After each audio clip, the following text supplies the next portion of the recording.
Radio, c'est excellent. Judith Belair. Bonsoir les copains, c'est excellent. Chaque dimanche à 19h, j'ai le grand plaisir de recevoir le meilleur de ce que la France fait en termes d'excellence, tous secteurs confondus. Et tout cela, c'est pour vous, mes chers auditeurs. Vous le savez, ici, on aime parler de bonne chair, et quand on parle de gastronomie, de nourriture du corps qui nourrit l'esprit, de goût pour les bons produits bien de chez nous, d'excellence du savoir-faire en cuisine et d'amour de la transmission, qui de mieux que le grand, l'excellent chef Guy Savoy pour nous raconter ce que la vie a de gourmand, tout simplement. Et oui, chers auditeurs, je vais lui demander pour vous comment il est devenu lui-même, l'histoire de son installation à la Monnaie de Paris, et peut-être, sait-on jamais, quelques secrets de cuisine. Bienvenue sur Sud Radio, Guy Savoy. Merci de m'accueillir. Avec grand plaisir. Pour lui, l'équitation se doit d'être naturelle ou elle n'est pas. Mais d'ailleurs, qu'est-ce que c'est l'équitation naturelle? Olivier Rabouin a repris la suite de sa mère à la tête du club hippique de la forêt de Moulières à Ligné, pas loin de Poitiers. Cet amoureux des chevaux et du bien qu'ils nous font a vu passer au moins 2 générations, car les parents qui envoient leurs enfants apprendre l'équitation à son club l'ont généralement fréquenté eux-mêmes dans leur enfance. Olivier Rabouin, vous allez nous raconter tout cela et bien plus encore, évidemment. Bienvenue sur Sud Radio. Merci beaucoup. Avec plaisir. C'est excellent, chers auditeurs. Bienvenue chez vous. Guy Savoy. Rebonsoir. Bonsoir. Alors vous êtes un grand chef, je l'ai dit, un de nos plus grands chefs français, un de ceux qui font rayonner notre cuisine dans le monde entier. Vous êtes installé à la Monnaie de Paris depuis 2015 et chose notable dans ce lieu prestigieux où j'ai eu le grand plaisir de venir déjeuner. Vous avez réussi à créer malgré le cadre grandiose une atmosphère certes raffinée mais surtout chaleureuse. Et ça pour vous c'est la base, j'ai envie de dire. Oui, je crois que la cuisine pour l'assiette ne suffit pas quand on a la chance d'avoir un lieu unique comme ce bâtiment de la Monnaie sur le quai de Conti avec la vue sur le Louvre, le Pont des Arts, le Pont Neuf, la Seine bien sûr. Et puis bon, du bâtiment qui date de 1775. Lorsqu'on arrive là, on se dit bon, on a intérêt à assurer quoi. Voilà. Ouais, donc, à la hauteur. et cette assurance, elle passe bien sûr par d'abord une atmosphère, les œuvres d'art accrochées au mur qui sont gentiment prêtées par François Pinault. Et puis cette atmosphère, oui, que je veux à la fois chaleureuse, voire bonhomme, pour que la gourmandise soit célébrée dans le meilleur environnement possible. Donc c'est vraiment un tout en fait, un restaurant. Un restaurant, c'est un tout, absolument. Ouais. Ce qui en fait l'un des lieux les plus civilisés de la planète. Je parle des restaurants en général. Oui. Guy Savoy, c'est votre amour de la cuisine qui fait avant tout la qualité de vos plats, a priori, quand on vous écoute parler. Puis je vais vous citer aussi, vous avez dit, le plat doit créer de l'émotion chez celui qui le déguste en fait. C'est comme ça que vous créez? En tout cas, oui, des sensations. Quand ça se passe très très bien, ce sont parfois des émotions. Non, mais je crois que si on peut parler de la naissance d'un plat, un plat en tout cas part forcément d'une envie. S'il n'y a pas l'envie au départ, il peut pas y avoir d'idée.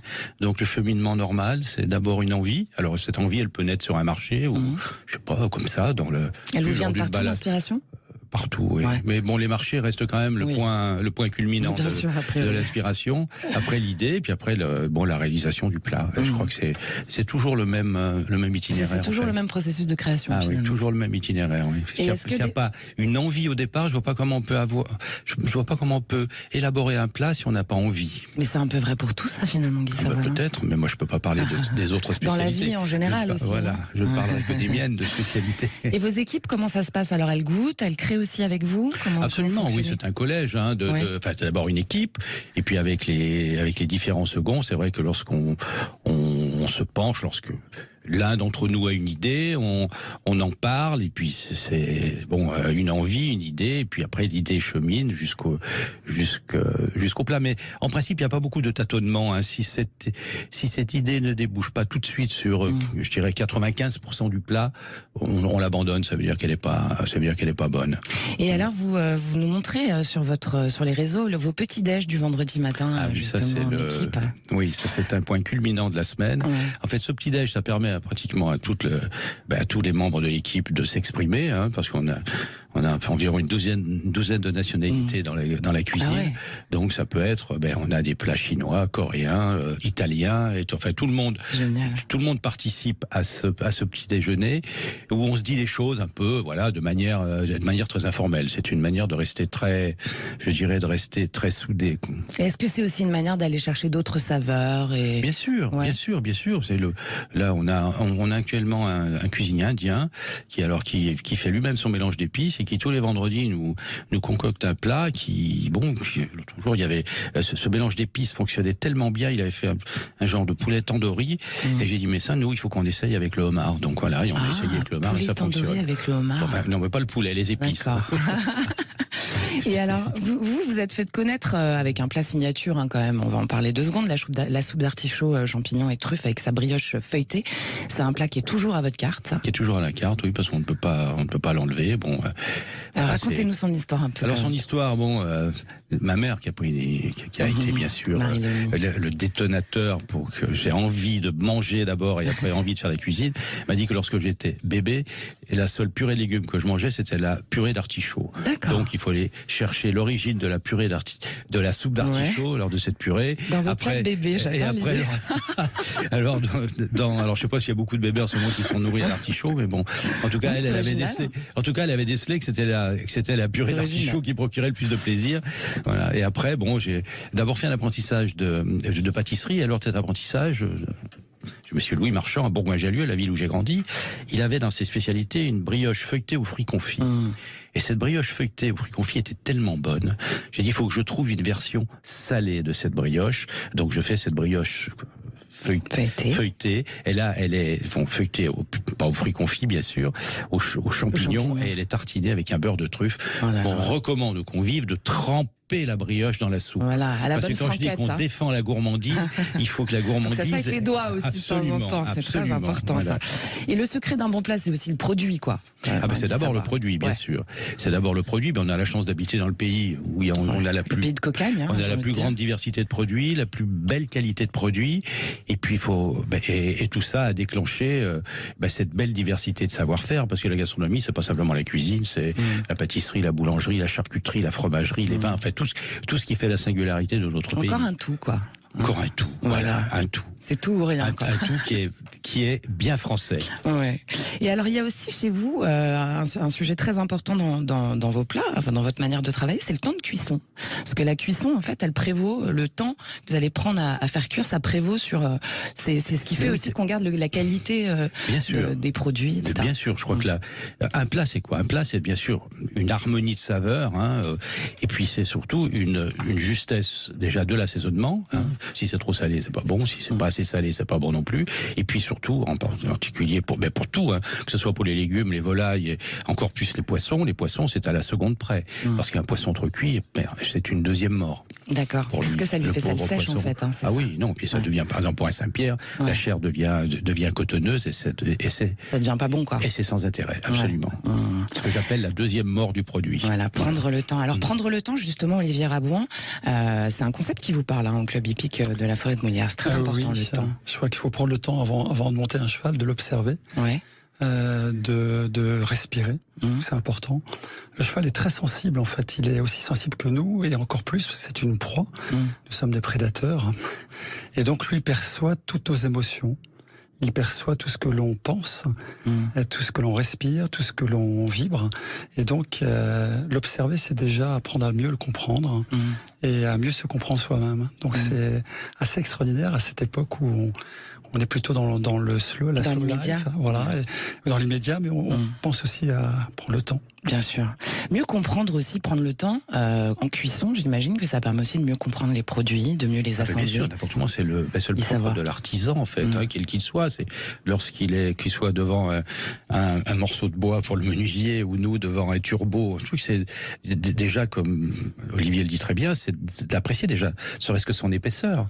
Tous les poissons n'ont pas la même épaisseur, même dans la même race, il y a pas la même matière, quoi. Il y a pas la même. Donc à chaque fois, on doit nous faire nos réglages en fonction de l'anatomie, de la morphologie du produit. Une grosse carotte va pas cuire le même temps qu'une petite. Une asperge. En ce moment, c'est l'époque des asperges. C'est vrai qu'il faut faire. On calibre bien nos asperges avant de les cuire. Tiens, donne-nous une petite recette d'asperges, Guy Savoie. Une recette d'asperges. Facile à faire. Comme ça, donc je la fais à la maison première asperge.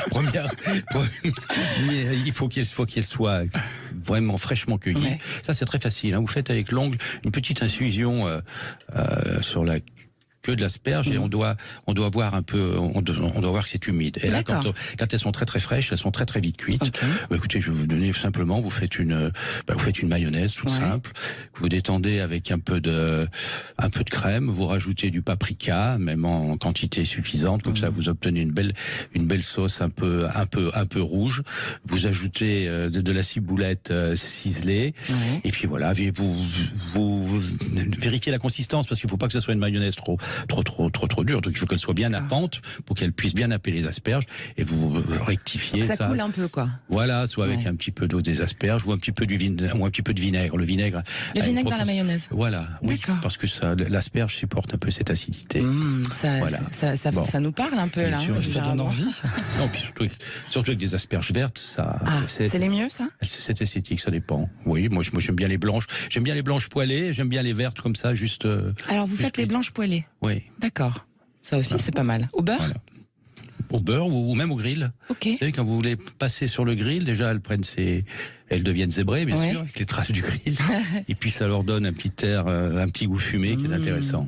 Chers auditeurs, je sais pas ce que vous faites, si vous êtes en train de dîner ou quoi, mais ça donne faim. Moi, je vais essayer la recette de Guy Savoy juste après cette émission. Sud Radio, c'est excellent et on le prouve en compagnie de l'icône de nos cuisines, le chef Guy Savoy, et de celui qui parle à l'oreille des chevaux, Olivier Rabouin, à la tête du club hippique de la forêt de Moulières. Je vais surtout rester là, nous on revient tout de suite. Merci d'avoir choisi Sud Radio, c'est excellent et vous êtes ici chez vous avec le chef d'excellence Guy Savoy et le spécialiste de l'équitation naturelle, Olivier Rabouin, le directeur du club hippique de la forêt de Moulières.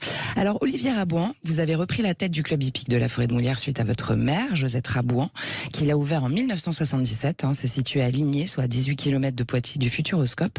Et vous y enseignez donc l'équitation naturelle pour tous les niveaux et tous les âges aussi, c'est ça? Tous les âges, à partir de 12 mois. D'accord, à partir de 12 mois. Oui, les bébés cavaliers, c'est une activité qui se fait le samedi matin. D'accord. Et on apprend à l'enfant à travers des jeux, à travers brosser le poney, s'en occuper. On lui apprend l'équilibre. On fait beaucoup de chansons en musique. On lui apprend la confiance. Et puis on lui apprend aussi la confiance par rapport à ses parents, parce qu'à la fin de la séance, il va être debout sur le poney. C'est génial. Ils ont des sièges spéciaux ou... Ils ont des selles qui sont avec un boudin à l'avant, un boudin à l'arrière. Donc il va y avoir un équilibre qui va être maintenu par ça. Et puis dès 2 ans, l'enfant a l'équilibre lui-même. Et il faut qu'il sache marcher ou pas du tout? Oui, en général, quand même, ils savent marcher. D'accord. Qu'est-ce qui a inspiré la création de ce club hippique il y a bientôt 50 ans? Ouais, c'est ma maman qui faisait de la recherche pédagogique, elle est enseignante, et elle voyait que la nature et l'animal manquaient dans l'école. On parle beaucoup de l'école dehors en ce moment, et elle a eu envie de ce projet qui était à l'orée de la forêt de Moulières, 7000 hectares, et puis dans une ferme de 50 hectares maintenant, avec 5 troupeaux de chevaux et de poneys en liberté. Donc c'est aussi aller à la rencontre des chevaux et des poneys dans les champs. C'est aussi aller les chercher, c'est aussi les choisir, et c'est aussi s'en occuper. Donc c'est tout le soin et l'attention qu'on peut avoir. Ça aussi, c'est un tout, en fait. Et oui, on parlait de tout à l'heure. Avant d'aller faire quelque chose avec lui, on se rencontre, et c'est important. Et votre mère, elle est tombée amoureuse du lieu aussi, en fait. Elle est tombée amoureuse du lieu parce que la forêt de Moulières était déjà un endroit assez extraordinaire, une vieille forêt ancestrale, et proche de Poitiers, et pas loin de Paris. Donc un lieu magique. On parle beaucoup de ce que la forêt ou les arbres apportent. Je crois qu'elle l'avait senti il y a 50 ans. Elle était en avance, en fait. Je pense. Ouais. Et alors, vous pratiquez de l'équitation naturelle. C'est une équitation qui est basée sur la confiance réciproque entre le cavalier et son cheval, qui permet aussi d'aller à la rencontre de soi, si j'ai bien compris. Est-ce que vous pouvez nous expliquer un peu plus ce que c'est? Oui, l'équitation naturelle, la Fédération française d'équitation l'a mis en place il y a une 20aine d'années. Ça s'appelle l'équitation éthologique. D'accord. L'éthologie, c'est la compréhension, l'observation scientifique de la vie du cheval dans la nature ou dans son milieu où il vit. C'est comprendre que quand un cheval a les oreilles en arrière, il est dans une position un petit peu effrayée. Quand il a les oreilles sur le côté, il est relâché. Donc c'est comprendre son langage. Et si on comprend son langage, on peut mieux communiquer avec lui. Et ça se fait pas dans l'équitation traditionnelle de savoir. Alors l'équitation traditionnelle qui vient de Saumur, une équitation très très récente, elle a 50 ans. Parce qu'avant on faisait la guerre avec le cheval, on allait conquérir Gengis Khan et les autres. Oui, c'est vrai. Donc l'équitation de loisirs est très jeune. En fait, depuis Lascaux, elle a 50 ans. Depuis Lascaux, c'est incroyable. Depuis Lascaux, c'est 50 ans d'équitation de loisirs. C'est rien, quoi. Et là, on est sur une nouvelle équitation, c'est-à-dire une équitation plutôt de relation. Ouais. La relation avec l'animal. Et de thérapie aussi, hein. Ouais, mais moi je parlerais de relation, c'est-à-dire D'accord. relation avec l'animal, rentrer en relation par le regard, Ouais. par la respiration, par l'observation. Et si on est en relation, après tout est facile. L'intention que l'on met se met facilement pour aller à droite à gauche. Je fais des cohésions d'équipe pour les entreprises. Ça fonctionne aussi avec les humains. Ah oui, vous faites ça avec des entreprises? Ouais, bien sûr. D'accord. Ça s'appelle le horse coaching. Ok.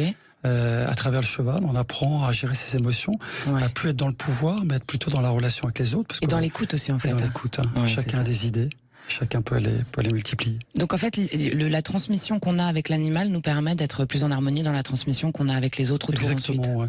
En fait, ça permet d'aller à la source de ces émotions. On a tous des émotions, on parle beaucoup d'émotions en ce moment. Ouais. Pour les enfants, il y a beaucoup de livres sur les émotions. Dans l'entreprise, on parle des soft skills, ou je sais pas Ouais, comment on bien dit. Et je crois que le cheval nous permet de revisiter ces émotions, c'est-à-dire, il n'y a pas de jugement à avoir. Lui, il n'y a pas de jugement, il parle pas. Alors que nous, on parle déjà beaucoup. Et, Surtout à la radio. lui, il parle pas et en fait, il parle autrement. Ouais. Il parle par son regard, par ses yeux, par sa position, par son relâchement. D'accord. Et alors, il y a des avantages pour la santé, quoi, finalement, pour la condition physique, mentale, Bien sûr, etc. Faire de bien sûr, l'équitation. l'équitation, en fait, c'est un sport des princes. Hein. Ouais. C'était apprendre À se tenir. à se tenir, parce qu'un cheval, on peut pas être voûté, on est obligé de se tenir. C'est apprendre à sentir le mouvement du cheval, qui est un mouvement qui est mieux que le mouvement du siège de la voiture ou autre, parce qu'il y a un mouvement de rotation au niveau du bassin, donc on respire. On travaille sur le regard aussi, parce qu'on est obligé de regarder où on va. On travaille avec les mouvements, tout le corps, donc ça relie tout le corps et l'esprit. Et est-ce que vous avez vu, par exemple, des enfants, justement, qui avaient des soucis, ou des personnes, hein, même, qui étaient bloquées sur certains sujets dans leur vie, etc., se débloquer avec le travail qu'ils font avec le cheval, justement? Totalement. Ouais. Le cheval, en fait, permet de découvrir son potentiel et de découvrir finalement sa confiance. D'accord. On parle beaucoup de peur en ce moment, quand on regarde la télé. C'est vrai. Tu vois toujours les peurs de ceci, cela. Et le cheval, en fait, nous permet de retrouver la confiance. Confiance, c'est avec, se fier à, D'accord. avoir la foi. Ouais, c'est vrai. Vous avez la foi, clairement, Olivier. Ouais, je crois. Vous avez déjà fait de l'équitation, Guy Savoie? Non. Non? Non, une fois, je me souviens, c'était en Espagne pour aller voir les fameux porcs ibériques. Ouais. Ils font ces délicieux jambons. Et c'est vrai qu'on m'avait donné, je me souviens, le cheval le plus, je sais pas si on peut utiliser le mot gentil, enfin le plus doux en tout cas. Bon, mais c'était pas au galop, C'était un pépère, quoi. Ouais, c'était un bon pépère. Un pur race espagnol. Non, il fallait surtout pas effrayer les porcs qui étaient là en liberté, donc. D'accord. Et ça vous a plu? Parce que vous êtes un amoureux de la nature aussi, hein, mais Guy Savoie. moi j'aime bien avoir les pieds sur terre. Voilà, dans la terre. Mais voilà, dans la terre. Mais là, c'est vrai, on prend sur un cheval, on prend un peu d'altitude, si on peut dire. Oui. Et c'est vrai que le regard change, quoi. C'est là qu'on s'aperçoit qu'il faut se méfier des branches parce que on est plus haut. Sinon, on les prend dans le visage. Ouais. On est plus haut que par terre. Non, mais ce sont des belles sensations. En tout cas, ça appelle en tout cas la sérénité, le rythme. C'était un rythme très doux en fait, donc c'était bien de faire cette balade entre guillemets comme ça à cheval. Rythme doux en fait, rapport à la nature et tout finalement. Vous avez dédié votre vie à ça, Olivier Raban. Hein, oui, ça fait 45 ans que je suis dans le club et je reviens sur le cheval. En fait, le cheval pendant des milliers d'années en fait a façonné notre vie, les villes. Les villes, les campagnes ont été façonnées par la distance par rapport aux chevaux. Donc, je trouve que le cheval en ce moment nous permet de revenir dans ces distances-là. À une forme d'essentiel aussi. Hein. Ouais, c'est-à-dire de se dire qu'on peut pas aller vite, hein, qu'il faut être à l'écoute. Hein. Encore une histoire de temps, hein, le temps de cuisson, le temps à cheval, avec le temps, tout ça.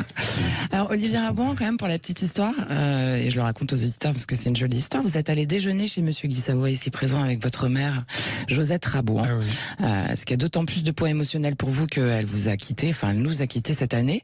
Est-ce que vous pouvez nous raconter ce jour tout particulier, est-ce que la sensation et l'image que ça vous a laissé justement, d'abord, et le goût et tout. Un an auparavant avec un ami qui m'avait invité là-bas et j'avais découvert la soupe la fameuse soupe à la truffe d'artichaut et un an après je suis invité pour aller voir le film de José Giovanni dans le cinéma qui est juste à côté. Mon père, il m'a sauvé la vie, c'est le titre du film. José Giovanni avait rencontré ma mère dans un hôtel et ils étaient devenus amis et donc j'avais invité ma maman chez Guy Savoie et je lui ai fait découvrir ce lieu-là. Et alors, comment elle avait réagi? On était très bien tous les deux. Ouais. Peut-être que bien, On chez était très vous, bien a tous les priori, deux. ça va. Et la soupe était aussi délicieuse Ouais. que l'année précédente. Vous aviez trempé la brioche au moins? Oui. Ah, Bon, attends, ça c'est va, alors, important, donc vous ça. avez tout. Et vous en avez des histoires comme ça, Guy Savoie, dans votre restaurant, hein, de gens qui se retrouvent, de gens qui reviennent. Vous devez avoir pas mal de belles histoires comme ça. Oui, il y a des belles histoires à la fois familiales, bien sûr, et puis des histoires amicales, on voit, des anniversaires, tout ça. Bien sûr, le restaurant est un lieu de célébration. Donc, puis autour d'une table, Tout peut se passer. tout peut se passer, tout peut s'aplanir, les vieilles rancœurs deviennent des Avec un bon vin, surtout. des futures Avec joies. modération, Oui, chers voilà. Donc auditeurs. non, tout se passe bien autour d'une table. C'est pour ça que je dis encore une fois, je le répète, le restaurant est le dernier lieu civilisé de la planète. Voilà. Pourquoi? On Parce en a qu'il besoin. il y en a pas d'autres. Ou pendant. Peut-être chez le Poney Club. Ou pendant, si, peut-être. Voilà, alors oui, il faudrait que j'essaye. D'ailleurs, vos poneys et vos chevaux, comment vous les sélectionnez? Comment ça se passe? En fait, on les sélectionne, c'est les cavaliers qui les sélectionnent. D'accord. Parce qu'en fait, on donne le choix. Ok. On donne le choix du poney ou du cheval. Ouais. Et Et en vous fait, êtes allé le chercher où avant, quand alors même? quand on va le chercher, là on est allé chercher dans l'Isère. D'accord. On a ramené un cheval islandais puisqu'on a diverses races. Et les cavaliers qui vont le monter, qui vont le choisir, après s'il l'aime, on le garde. S'il l'aime pas, c'est parce qu'il n'est pas en équilibre ou il va pas à droite quand on lui demande ou autre. Donc les cavaliers savent et sentent l'équilibre du cheval. Donc c'est eux qui vont faire que les chevaux vont rester au point. Donc en fait, c'est au feeling, c'est vraiment une histoire de ce que vous disiez de Ouais, relation. c'est-à-dire quoi. qu'un cavalier, il va se sentir bien quand on est dessus. Il y a l'équilibre du cheval. Donc, est-ce que c'est une équilibre horizontal ou légèrement vers l'arrière? Est-ce que quand il veut aller à droite, il entend vraiment ce qu'on lui demande? Est-ce que quand on vient le voir, il y a quelque chose qui se passe? Donc, c'est le cheval qui va déterminer ça. Ouais. Et c'est aussi l'ambiance du moniteur. C'est-à-dire que le moniteur, il va inculquer aussi ça.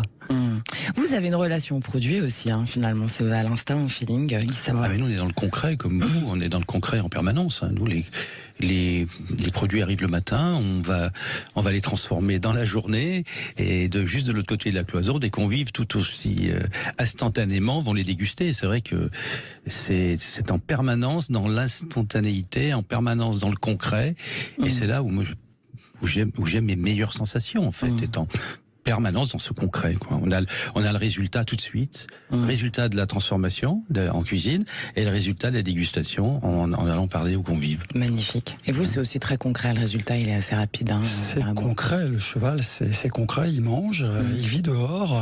Il faut le brosser, il faut s'en occuper. Donc c'est très concret. Vous gérez combien de bêtes en tout? On a 110 poneys chevaux sur 50 hectares. Et ils sont en différents troupeaux parce que le cheval est fait pour vivre dans les troupeaux, Ouais. pour vivre avec ses copains ou ses D'accord. copines. Ils sont pas dans des Dans des box, dans non, des non. box. Ils étaient dans des box avant, et Ouais. puis maintenant on travaille beaucoup sur le bien-être du cheval. On est D'accord. obligé. Et ça, c'est Et vous, ça? surtout- Comment? C'est vous l'envie de les C'est sortir nous des box? l'envie, et puis les moniteurs et Ouais. les enfants, parce que D'accord. les enfants sentent très bien si le cheval est heureux ou pas. Ouais. Dans son attitude, on va le sentir, son positionnement de tête, son regard. C'est comme les humains. Ouais. Humains comme ça, Ouais, c'est vrai. on va sentir. On dit pour la cuisine japonaise, on dit il faut regarder si le cuisinier est vivant ou pas quand on rentre dans un restaurant. Ben, le restaurant Guy Savoie, vous avez dit aussi que finalement, vous pouvez jamais vous sentir seul, vous, parce que vous êtes toujours entouré, vous êtes toujours dans un relationnel permanent, que ce soit avec vos équipes, avec les gens sur place, etc. C'est Avec la les même chose. fournisseurs déjà le matin, Ouais. qui sont bien souvent les producteurs eux-mêmes, après les équipes, et puis les convives. Je crois, oui, une journée, elle est faite en permanence à la fois en prise directe avec la terre et la mer, à travers les produits, et puis en relation humaine en permanence. C'est beau. Bah, c'est un kiff. Voilà, hein, vous voyez, Guy Savoie, il kiffe, chers auditeurs, on adore l'idée. C'est excellent Grave. sur Sud Radio. Kiff Il kiffe grave. grave. Ouais. Bon, en même temps, ils boivent du bon vin, ils dégustent des grands mets, ils sont entourés d'art, et ils ont Guy Savoie qui les accueille avec le sourire que demande le peuple, j'ai envie de dire.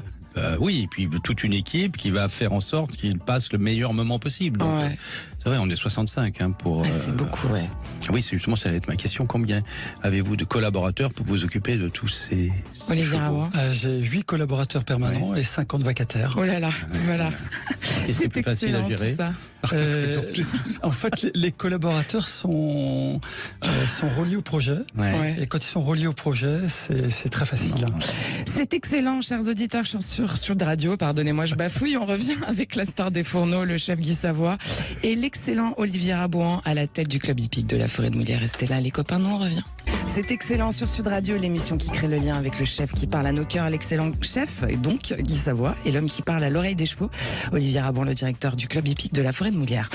Alors Olivier Rabouan, vous avez dit de Guy Savoy, vous m'avez dit, je peux le dire, que sa cuisine va au-delà du simple fait de se nourrir finalement, car elle permet la connexion à une forme d'idéal. Je trouve ça joli. Hein, ouais, je sens qu'elle, en fait, il est au-delà de manger. C'est plutôt se connecter à ce que les éléments nous apportent et puis à se relier avec les autres.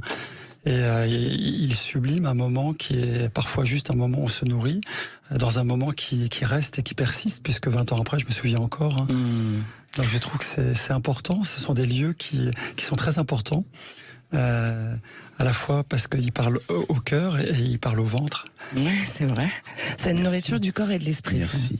C'est l'intention aussi, non? Bien sûr, ben oui, c'est la volonté. Nous, on est là pour justement à la fois bien traiter les produits. Hein, et en traitant bien les produits, on va forcément bien traiter les convives. Ah, c'est beau. C'est comme quand on traite bien les chevaux, quoi. Exactement. C'est un lien un peu facile, mais c'est vrai. Guy Savoy, on en parlait tout à l'heure. Vous disiez qu'il y a sur vos murs de grands chefs-d'œuvre de la collection François Pinault. C'est aussi une certaine forme de recherche d'idéal, ça.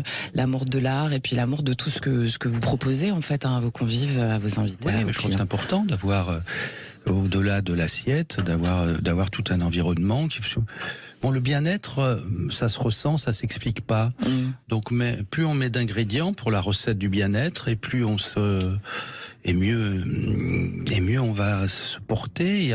Et après, on n'a même plus besoin d'analyser, quoi. On y est bien, et ça suffit, quoi. Voilà. Mais c'est comme ça que vous vivez votre vie aussi, non, Guy Savoy? C'est Oui, c'est d'être bien, bien sûr. Pas une vie simple, mais j'essaye de pas la compliquer, tout simplement. C'est pas simple d'être chef et restaurateur, alors? C'est pas simple, comme tous ceux qui vivent leur passion. Olivier, sûr, passe beaucoup de temps, mais après, bon, on ne compte pas. Le temps ne veut pas dire grand-chose. Hein. C'est l'intensité des moments qui comptent. Alors nous, on a la chance de faire des métiers où les moments à forte intensité, en fait, c'est toute la journée. Donc, prends l'habitude, quoi. Vive la vie. Alors je reviens un petit peu sur les œuvres sur vos murs quand même. Hein. Vous avez accroché notamment une fresque. On en parlait tout à l'heure hors antenne du peintre Fabrice Hibert qui représente une soupe d'artichaut. Hein, c'est ça. Un buisson d'artichaut. Un jour, pour paraphraser Le Petit Prince, je lui ai dit dessine-moi un artichaut, et il a dessiné une forêt d'artichauts. Parce que tout le monde sait que pour Fabrice Hibert, la forêt c'est quelque chose d'important. Pour vous aussi, Guy Savoy. Bien sûr, mais les grands espaces et ces grands espaces avec avec des arbres, quoi, quel que soit mais s'il y a des arbres, c'est encore mieux, quoi. Vous en plantez des arbres là, dans votre refuge, dans les montagnes. Oui, donc, j'aime bien avoir des arbres autour de moi, c'est vrai. Je sais pas, il y a un côté déjà pour suivre les saisons. C'est une bonne manière de suivre les saisons. Et puis pour moi j'aime les regarder, quoi. Il n'y a pas dans une forêt, il n'y a pas deux arbres semblables. Ils ont tous des particularités. On dit qu'ils se parlent entre eux, je veux bien le croire, parce que ils se tiendraient pas aussi proches s'ils pouvaient pas se supporter. C'est vrai, ça. Vous aussi, vous avez des très beaux arbres dans votre domaine. Oui, en fait, la forêt est un moment important. C'est la pour forêt de Moulières, la forêt pour de les Moulières. auditeurs. En fait, pendant les stages, on fait des promenades en forêt, on fait même un pique-nique. Et là, il y a un moment où les enfants sont dans la forêt, il n'y a plus de réseau, il n'y a plus rien.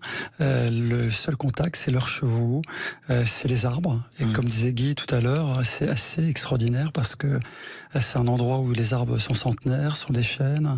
Et je crois que les enfants vivent pratiquement plus dans les forêts. C'est vrai, à part ceux qui grandissent à la campagne. Alors, vous connectez à aussi une forme d'idéal, Olivier Rabouan. Vous le faites au club hippique de la Forêt de Moulières, notamment parce que, et ça, vous avez ça en commun tous les deux, vous servez l'excellence. Alors vous, à votre manière, Olivier Rabouan, dans l'équitation, en faisant découvrir à vos jeunes élèves finalement que le meilleur, c'est aussi à l'intérieur de soi que ça se passe. Hein, Bien sûr, le cheval nous apprend à découvrir tout le potentiel que l'on a. Et puis à travers l'équitation, donc le saut d'obstacle, le dressage, on peut se dépasser au-dessus des obstacles, où là, il y a la sensation de saut qui est assez magique. Et puis le cheval ressent tout ça à l'abord, donc il faut gérer son émotion avant le saut de l'obstacle et au-dessus de l'obstacle et à la réception.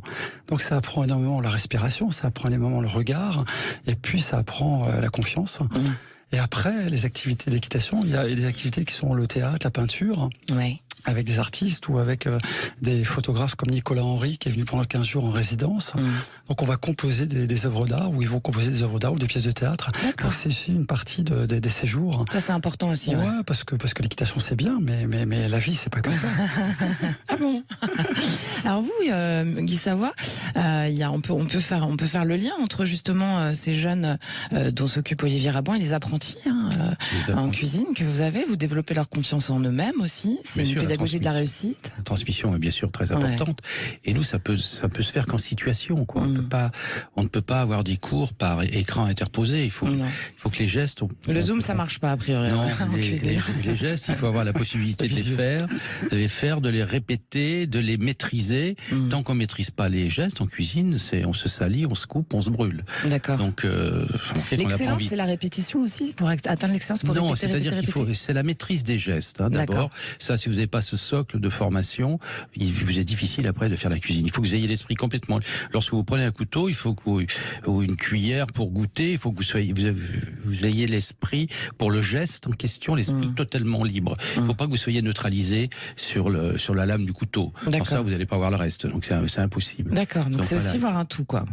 C'est d'être suffisamment, avoir suffisamment la maîtrise du geste pour justement voir vous occuper ce qui se passe, des casseroles à côté, de regarder. Voilà, il y a plusieurs choses en même temps sur un fourneau, donc il faut être suffisamment avoir suffisamment de maîtrise pour avoir une vision d'ensemble sans être neutralisé que sur une action. Vous en avez plusieurs des apprentis en cuisine, vous ? Là, entre la cuisine et la pâtisserie et en salle, parce qu'on a aussi des apprentis en sommellerie et en salle, oui, on en a une dizaine, oui. D'accord. Et ça, c'est très important en fait, la transmission dans votre métier. Ce sont nos étudiants à nous, donc ce sont eux qu'on prépare pour justement pour rentrer dans la. Ils sont déjà dans la vie active, mais ils ont pas, on leur demande pas un échange de productivité, ce mot qui est terrible. C'est pas le mot donc terrible. Mais nous on les prépare pour que justement ils entrent dans la vraie vie active, pour qu'ils puissent tout simplement faire leur métier. Et en général, ils restent chez vous après ? Non, pas forcément. Moi, je les encourage à aller voir ailleurs. C'est ce que je fais moi-même lors de la formation. C'est très important une fois qu'on a fait un apprentissage de 2 ou 3 ans, ça dépend. Mais après d'aller voir d'autres maisons, c'est là qu'on acquiert une vraie maîtrise et qu'on arrive à peu près à se faire une idée de ce qu'est ce métier. Finalement, vous avez ça en commun aussi parce que vous nous parlez de toutes les activités, Olivier Rabon, que vous organisez autour, etc. pour justement peut-être recentrer aussi sur le cheval vraiment quand on y est. C'est aussi une forme de pédagogie de la réussite que vous faites. Totalement, c'est valoriser ce que fait le cavalier, valoriser ce que fait l'enfant. Et là, je repense par rapport à ce qu'il disait sur la formation. En fait, en équitation, on est obligé d'avoir ce qu'on appelle un regard large, c'est-à-dire pas focuser sur l'obstacle, mais penser au cheval, à son équilibre, penser à sa respiration, penser à son tournant après l'obstacle, penser à la globalité du parcours dans chaque moment, à la fois être là et à la fois être plus loin. Ouais, c'est ça. Là et plus loin. Sinon, vous avez compris ce qu'il dit ou pas ? Tout à fait, mais voilà, on a dit la même chose. Guy Savoie, je voudrais un petit peu vous poser des questions sur votre restaurant à Las Vegas, parce que donc vous avez un restaurant depuis 2006, je me suis pas trompée sur l'année, cette 2006, voilà, à Las Vegas. Et je voulais savoir un petit peu comment, est-ce que votre cuisine elle évolue pour le marché américain ? Comment sont les clients là-bas ? C'est exactement la même chose ? Pas du tout, lorsque c'est ce qu'ils viennent chercher, c'est vous, quoi. Donc, voilà, lorsque je suis appellation justement, c'était de faire un restaurant sans concession. C'est Jean-Michel Villemotte qui a fait la décoration. Je l'ai reçu ici. On admire beaucoup ce monsieur. Qui a fait la décoration. Le restaurant n'est ouvert que 5 soirs par semaine, ce qui nous permet d'avoir une stabilité des équipes. En salle, par exemple, les principaux qui sont là aujourd'hui étaient là le premier jour il y a 16 ans. Donc parce à Vegas où tout est ouvert 24 heures sur 24, 7 jours sur 7, mais j'avais exigé qu'on ne soit ouvert que 5 dîners par semaine, ce qui nous permet d'avoir à la fois un confort et d'apporter les mêmes prestations qu'à Paris. Absolument. Et pourquoi cette volonté d'expansion comme ça, justement, à l'international ? C'est pas une volonté d'expansion à tout craint, mais là, les conditions de travail proposées étaient tellement bonnes que c'était impossible de refuser. C'est une bonne raison en même temps. Et vous, Olivier Rabon, est-ce que vous avez déjà pensé, parce que vous avez écrit pas mal de livres sur vos méthodes, etc. Est-ce que vous avez déjà pensé à ouvrir d'autres centres, à vous développer justement ? Qu'est-ce que vous vous avez comme projet? J'avais envie de me développer il y a 20 ans, et puis là, j'ai envie de me recentrer sur ce que l'on fait, de le faire bien. Qu'est-ce qui a changé entre il y a 20 ans et aujourd'hui? Ce qui a changé, c'est que j'avais envie d'aller dire que c'était bien ailleurs, et puis là, j'ai envie de le dire que c'est bien au club, et de former plutôt des personnes, des moniteurs, donc être plutôt dans la formation, sur place. Je trouve que je vis à la campagne, je vis dans un lieu qui est assez magique, où j'ai pas envie d'aller courir. Vous n'avez pas envie de crapahuter, quoi? Non. Non, d'accord. Mais du coup, vous développez justement plus la pédagogie. On développe la pédagogie, les méthodes. On développe la formation au niveau des enseignants d'équitation, au niveau des animateurs. Et puis, je crois que cette transmission me suffit. Ouais. On revient à une forme d'essentiel finalement dans vos deux pratiques à tous les deux. Il y a une recherche d'authenticité, quoi. Oui, de vérité, et d'authenticité. Je crois qu'on est. D'ailleurs, on peut pas le faire autrement. On ne triche pas avec des produits qui viennent de la terre et de la mer. C'est pas possible de tricher. Et puis encore une fois, avec des convives juste de l'autre côté de la cloison. C'est encore moins possible. C'est encore moins possible. Donc tout doit être, tout doit se faire, naturellement, mais naturellement très bien. Au top, quoi. Et vous, Olivier Raban? L'authenticité, c'est d'abord la terre. On est à la campagne, on a des bottes, on est dans la boue. Excusez-moi, je me projette pas, je suis trop citadine. Voilà. Et donc, on a des vrais arbres. Et donc, on a des vraies saisons. Donc, je crois qu'il n'y a pas plus authentique. Et puis, un cheval mange le matin, le soir. Donc, on est vraiment dedans. Ouais, c'est ça. Et finalement, le secret de l'excellence, c'est la passion, quoi. La passion, qui génère l'enthousiasme et puis qui permet de... Moi, ça fait plus de 50 ans que je fais ce métier, 54 ans même. À 2 journées en une, ça fait 108 ans. Ça fait 108 ans de travail, donc voilà, ça va. Mais c'est pas une complainte, c'est au contraire, c'est une joie. Qu'est-ce que vous diriez à un jeune qui a envie de se lancer dans votre métier, Guy Savoie? Je dirais que s'il a vraiment envie, si c'est vraiment ce Parce que c'est dur quand même. C'est vraiment ce qu'il passionne. Mais tous les métiers qu'on fait avec passion sont durs vus de l'extérieur, mais vus de l'intérieur. Bon, moi j'imagine, la vie c'est... les chevaux c'est 24 heures sur 24. Donc, nous c'est pas 24 heures sur 24, sauf si on a un hôtel. Donc finalement, en fait, il faut avoir envie de se dépasser, d'aller chercher plus loin, quoi. Toujours, c'est aussi ça. C'est-à-dire que d'avoir des sensations dans ce qu'on fait. Donc voilà. Et on sait que les sensations sont toujours proportionnelles aux efforts. Donc plus il y a d'efforts, plus il y a d'envie, plus il y a de travail, et plus on aura de bonnes sensations, bien sûr. Vous êtes d'accord avec ça, vous? Moi, en fait, ce qui me pousse dans mon métier, c'est de voir un enfant se révéler, de le voir avoir confiance, de le voir progresser. Je trouve ça génial. Vous faites ça avec les adultes aussi, vous On fait ça avec les adultes en week-end. Et les adultes, c'est pareil. Au départ, ils progressent? Ils progressent très bien. Au départ, ils sont là un petit peu comme tous les adultes avec les masques. Puis après, ils deviennent très vite avec leur cœur d'enfant. D'accord. Et donc, c'est aussi ça. dire leur cœur d'artichaut. Mais il y a une histoire de cœur d'enfant aussi, dans ce que vous faites l'un et l'autre, quoi. Parce que quand on vous écoute parler... Si on reste pas enfant... Je crois que c'est Picasso qui a dit qu'on mettait des années pour devenir enfant. Et il a mis des années surtout pour faire tout. Quand on lui disait que les tableaux étaient simples, il lui a dit que ça avait pris des années à faire 5 minutes. C'est ça. Donc ça prend des années et en même temps ça va très vite. Ça prend des années, puis après c'est du plaisir parce que finalement, comme vous parliez tout à l'heure du geste qu'on répète, et en fait, le fait de répéter permet d'affiner et d'être beaucoup plus juste. Ouais, la répétition c'est un peu la base de tout métier créatif, quoi. C'est le début de la liberté. À partir du moment où on a tellement répété que tous les gestes de base sont bien acquis, après on peut faire tout le reste. Tant qu'on maîtrise pas les gestes, on ne pensera qu'à la lame du couteau. On ne pensera pas au goût du plat. Et donc finalement, le travail, c'est quand même un peu la base de tout, quoi. J'ai envie de le dire, parce qu'en ce moment, on entend beaucoup dire aussi que le travail, c'est une forme d'esclavage, etc. Le travail, quand on fait quelque chose qu'on aime, qu'on a choisi, même si c'est dur, c'est la vie, quoi. Non ? Exactement. Bon, malheureusement, ça va. Évidemment, je pense que tout le monde ne fait peut-être pas un travail passionnant. C'est ça aussi, vrai. Donc, mais moi j'assume, donc je fais un métier passionnant dans lequel je m'éclate. En plus, au-delà de la prise directe avec la terre et la mer, c'est la prise directe avec des jeunes. Nous, la moyenne d'âge, la majorité des collaborateurs en cuisine ont entre 18 et 25 ans. C'est génial, Canet. Donc c'est la garantie pour moi de rester jeune. On adore l'idée. Guy Savoie, Olivier Raban, vous restez avec moi. On vous revient tout de suite, chers auditeurs. C'est excellent sur Sud Radio. Bienvenue dans C'est excellent sur Sud Radio. Si vous nous rejoignez, c'est presque la fin, mais pas encore. Avec l'icône de nos cuisines, Guy Savoie, et le spécialiste de l'équitation naturelle, Olivier Raban, qui est directeur du club hippique de la Forêt de Mouillères. Alors, messieurs, on va parler un peu de vous quand même. un peu plus perso. Guy Savoie, votre père, il était jardinier. Et votre maman, Marie-Léonie, elle tenait une buvette qu'elle a fini par transformer en restaurant qui s'appelait l'Esplanade. Et elle vous a appris, alors je vous raconte la petite histoire, chers auditeurs, c'est sympa.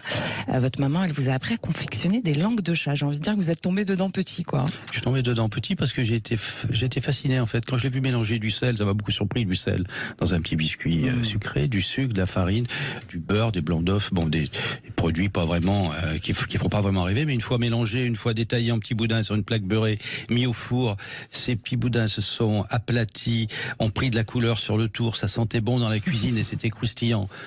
2 minutes après être sorti du four, je dis mais c'est magique. Et moi c'est le regard que j'ai tous les jours sur les plats qui sortent. C'est cette magie de la transformation. Passer d'état de comestibilité à l'état de plaisir en permanence. Et ça c'est 100 fois par jour et ça c'est un magnifique. C'est un recommencement c'est un oui, éternel un éternel plaisir et c'est un comment dire, c'est tellement valorisant. Tellement valorisant d'être dans l'instantané et le concret. C'est rare de faire un métier où en permanence on est dans l'instantané et le concret, parce que tout ce qu'on transforme, on a la possibilité de le déguster, donc de l'ingérer. Il n'y a aucun autre artisanat qui peut faire ça. C'est vrai. Donc voilà.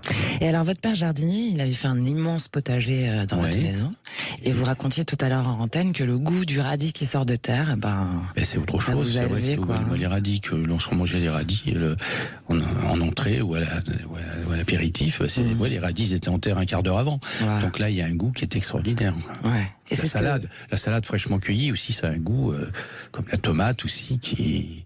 C'est vrai qu'on oublie ces goûts-là quand on est citadin. Quand on a la chance d'avoir ces repères, quand on a rempli sa papillothèque avec ce genre de sensations, on n'a qu'une envie, c'est de les retrouver en permanence. Et vous y arrivez, en plus. J'essaye en tout cas. Et alors devenir un chef reconnu, c'est a priori une velléité, enfin c'est une question qui vous est venue après. Est-ce que c'est la rencontre avec Bernard Loiseau que vous avez rencontré pendant que vous êtes passé au restaurant des frères Trois Gros, qui vous a ouvert le chemin de cette envie de dépassement Bernard terminait sa 3e année d'apprentissage et moi je faisais ma première année. Donc on a eu une année d'apprentissage ensemble et c'est vrai qu'on est toujours resté on était les deux complices inséparables. Après, même dans la vie, ensuite on a continué. C'est lui qui m'encourageait à avancer parce que lui il avait sauté dans le grand bain bien avant moi. Donc voilà. Il vous a donné envie aussi, non? Voilà. Vous aviez déjà l'envie et ça l'a concrétisé? Oui. Non, mais bien sûr, il donnait Bernard avec son enthousiasme. Je me souviendrai toujours. Il était me voir dans un restaurant où je travaillais à Genève. Il était lui déjà venu faire une émission de radio. Il était déjà célèbre. Et quand il arrive dans la cuisine, j'étais en train de brider des poulets. Vous savez. Et là, il eut cette phrase incroyablement brutale, mais tu vas pas passer ta vie à vider des culs de poulet. Donc, je me suis dit écoute. C'est vrai, il a raison en fait. Voilà, mais bon, il faut bien commencer par vider les culs de poulet. Voilà. Donc, finalement, c'est une rencontre décisive aussi, du coup, en termes de création culinaire, quoi. C'est ça. Voilà. Mais bon, il y a des phrases comme ça qui vous marquent. C'est important de vider le cul du poulet, quand même. Et vous imaginez sinon, si personne ne le fait. Autrement, il n'est pas mangeable, absolument. Vous, Olivier Raban, vous êtes tombé dedans aussi très jeune, finalement, puisque vous avez littéralement grandi, à partir de 13-14 ans, c'est ça, avec les chevaux. C'est votre mère, qui vous a transmis ce virus, j'ai envie de dire. Oui, en fait, ma mère était pédagogue avant tout, prof de français, et elle m'a appris en fait à chaque fois qu'elle voyait un enfant arriver dans sa classe ou dans le club, elle voyait le talent qu'il avait en lui. Et ça a été votre prof aussi, votre Ça a été ma prof pendant 2 ans, en 6e et 5e, et donc elle travaillait beaucoup sur le texte libre. Elle utilisait beaucoup les méthodes Montessori, Freinet, et donc elle m'a beaucoup appris en fait ça à travers l'équitation naturelle. Finalement, c'est la suite. C'était la suite logique, quoi. Apprendre à écouter, apprendre à sentir ce qui vient et surtout à permettre à l'enfant de trouver son potentiel sur le cheval et non pas le positionner. C'est lui qui va sentir la bonne position. Et à quel moment vous avez su que ça serait votre vie, le club hippique, en fait? Je crois que c'était... Parce que vous avez un frère, lui, qui n'a pas suivi le chemin. Il y a un petit peu au début et après moi. En fait, les 3 frères ont suivi le chemin, puis après il y a eu séparation. Je crois que quelque part, à aucun moment je me suis posé la question si j'étais fait pour ça ou pas. D'accord. Vous avez dû juste continuer tout droit, quoi. Je suis tombé dedans, comme voilà. Et vous vous êtes posé la question, qui ça va? Non, c'était évident. C'était naturel aussi. Dès que j'ai su lire, écrire et compter, je m'ennuyais à l'école et j'avais qu'une envie, c'était de faire de la cuisine. Donc, ce fameux concret encore, l'instantané et le concret. Voilà. Parce que écrire et compter, c'était moins concret, quoi. Quand on le sait. Bon, après, il faut savoir compter quand on a un restaurant, a priori, quand même. Il est préférable de savoir cuisiner. Finalement, vous avez ce point commun, on en a parlé un petit peu tout à l'heure, mais quand même je reviens dessus parce que vous avez la transmission par vos mères respectives, tous les deux. Donc les femmes, la femme a joué un rôle déterminant, l'un et l'autre dans vos vies. Bien sûr, elle a servi bien sûr de détonateur. Et puis c'est elle qui m'a fait prendre conscience, oui, de la magie de la cuisine. Déjà, elle m'a fait prendre conscience qu'on pouvait avoir du plaisir en mangeant, parce que toutes ces préparations étaient tellement savoureuses que moi j'étais émerveillé. Quel bonheur d'avoir une mère comme ça. Oui, bien sûr que c'est un bonheur, bien évidemment. Et que après, j'ai dit voilà, moi c'est fasciné par cette magie. J'ai dit je veux également en faire mon métier. Vous avez dit que le meilleur restaurant du monde c'est l'Esplanade. C'était le restaurant de. Non, j'ai dit la meilleure cuisine. La meilleure cuisinière. C'était bien sûr l'Esplanade. Oui, c'est là où elle avait l'audace de pousser la cuisson d'une tarte un peu plus loin, ou des gratins qui avaient. Vous avez passé des heures en cuisine à la regarder faire. Moi, j'ai regardé. Oui, enfin, j'ai plutôt passé des heures à manger, déguster. C'est-à-dire, c'était mon truc. C'était dès que je sortais de l'école, je pouvais pas attendre de passer à table. Il fallait que j'aille goûter déjà dans la casserole. C'était l'impatience. Vous léchiez les cuillères aussi, l'impatience du gourmand. Moi, j'ai des souvenirs de léchage de cuillères de chocolat en particulier. Vous avez des souvenirs comme ça avec le cheval, avec votre mère aussi, comme ça? Oui, j'ai souvenir avec les bébés cavaliers, quand je voyais les premiers enfants qui avaient 2 ans, 3 ans, qui étaient dans l'inquiétude, des parents qui étaient aussi dans l'inquiétude. Puis je vois le moment où l'enfant il commence à trouver son équilibre, sa respiration, et puis à être bien, et où les parents se disent mais c'est magique, parce qu'ils sont à quelques mètres, et là ils peuvent plus intervenir, ils sont obligés de faire confiance dans ma mère, dans le poney, et dans ce qui se passe. On est obligé de lâcher prise à un moment donné. Exactement, parce que les parents ils sont beaucoup dans. Pardon. Mais vous avez raison de le dire, les parents ils sont très protecteurs, c'est ça, donc vous leur apprenez à lâcher un peu En fait, on leur apprend à observer. Et en observant, ils voient que leur enfant peut faire tout seul. Finalement, on lâche prise quand on déguste un plat aussi, on oublie tout. C'est une histoire de lâcher prise. Ça fait partie de ces moments de récréation où on est bien, et ce bien-être, il faut le vivre, il faut le préserver, il faut le multiplier. Surtout avec le sourire. Il faut le multiplier, bien sûr. Vous avez un grand sourire, je le dis pour les auditeurs quand même. Quand vous parlez de votre métier, de vos cuisines et tout, vous avez le sourire. Mais on ne peut pas faire la cuisine sans être joyeux. C'est pas. Vous vous rendez compte, on est en permanence on célèbre la terre et la mer à travers les produits, et à travers cette célébration, eh bien, il y a une grande satisfaction, et après, on va donner du plaisir. Donc. Alors, je crois qu'il y a un match de rugby après qu'on est en train de me souffler c'est au Stade Français, et c'est qui, pardon, Quentin? Le Stade Français contre, je ne sais, j'ai pas bien compris, c'est pas grave. Lyon, donc vous êtes fan de rugby, on est là sur la radio du rugby. Bien sûr. 2 mots quand même.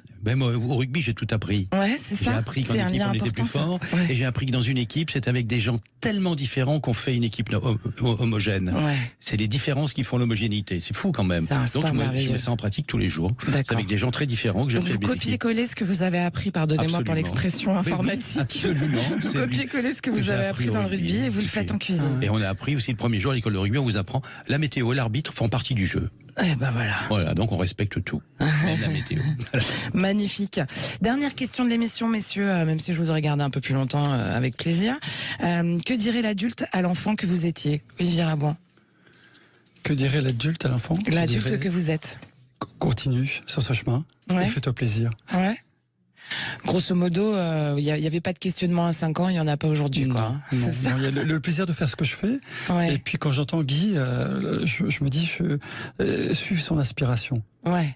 Mais finalement, dans tous les métiers de création et de passion, c'est la même chose. C'est l'inspiration qui prévaut. Ouais, c'est l'inspiration. C'est pour ça que quand on parle de retraite, moi je pense pas à la retraite, j'ai 60 ans. Ouais. Je pense plutôt à la transmission et comment pendant 10 ou 15 ans je vais transmettre et puis continuer l'équitation naturelle. C'est pas des métiers où on a envie d'arrêter de travailler après. Non. C'est la différence avec certaines personnes, effectivement.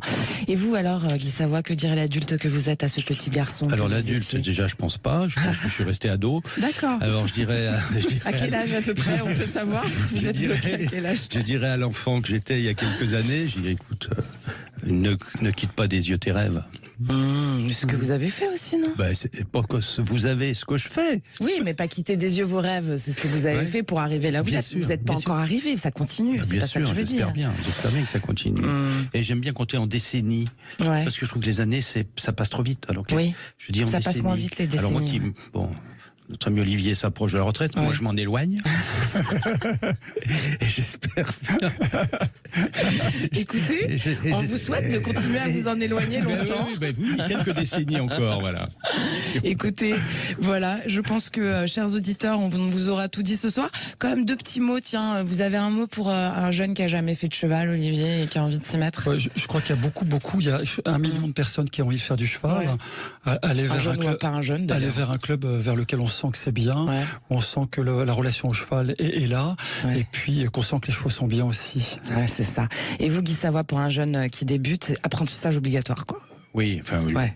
une école en tout cas, et puis Une je école mets- et un apprentissage. je mets une entreprise, et je dirais profitez quand en 3e vous avez la possibilité de faire une semaine dans une entreprise, et choisissez un restaurant, et puis après vous regardez Top Chef, et puis vous verrez si ça vous plaît ou pas. Vous trouvez ça bien, Top Chef, vous, Guy Savoie? Pour désinhiber des ados qui n'oseraient peut-être pas dire qu'ils veulent être cuisiniers, Ouais. oui, bien sûr. Et ça a ouvert aussi à la connaissance de votre métier, Bien sûr. en fait. Et puis ça montre, qu'est-ce que ça montre aussi? Ouais. Ça montre que, là, moi je parlais d'équipe, mais là ça montre Allez-y. vraiment une bande de jeunes C'est vrai. qui est passionnée, enthousiaste, et c'est une thérapie formidable, l'enthousiasme. pour Il les- s'agit de ça, pour chers des ados. auditeurs. Voilà. Hein, soyons enthousiastes. C'est excellent. Merci. J'ai plus que ça à dire. Oui, c'est le titre de l'émission. Voilà, merci. Merci Olivier Merci Rabon, beaucoup. merci Guy Savoie d'être Merci, venu par là. Judith. C'était excellent sur Sud Radio. Alors le restaurant de Guy Savoie, il vous accueille, il nous accueille tous du mardi au samedi à la Monnaie de Paris. C'est au 11 quai de Conti, dans le 6e. C'est midi et soir. Absolument, Voilà. dîner. Déjeuner, dîner. Et pour s'inscrire et suivre les stages du club hippique de la forêt de Moulières, aligné à côté de Poitiers pour les petits et les grands, c'est www.mouliere.com. C'est ça, Olivier Rabon? Parfait. Et ben voilà. Merci à tous d'être là au rendez-vous comme chaque dimanche soir. C'est excellent. On sera de retour la semaine prochaine. Une bise à Quentin Cabanis qui réalise pour vous aujourd'hui. Sans oublier Sud Radio, ses équipes. Vous pouvez tout réécouter en podcast sur Deezer, sur sudradio.fr, la chaîne YouTube de Sud Radio, les réseaux sociaux et tout le tout team. Bisous les copains. À la semaine prochaine, c'était excellent. Bisous, bisous.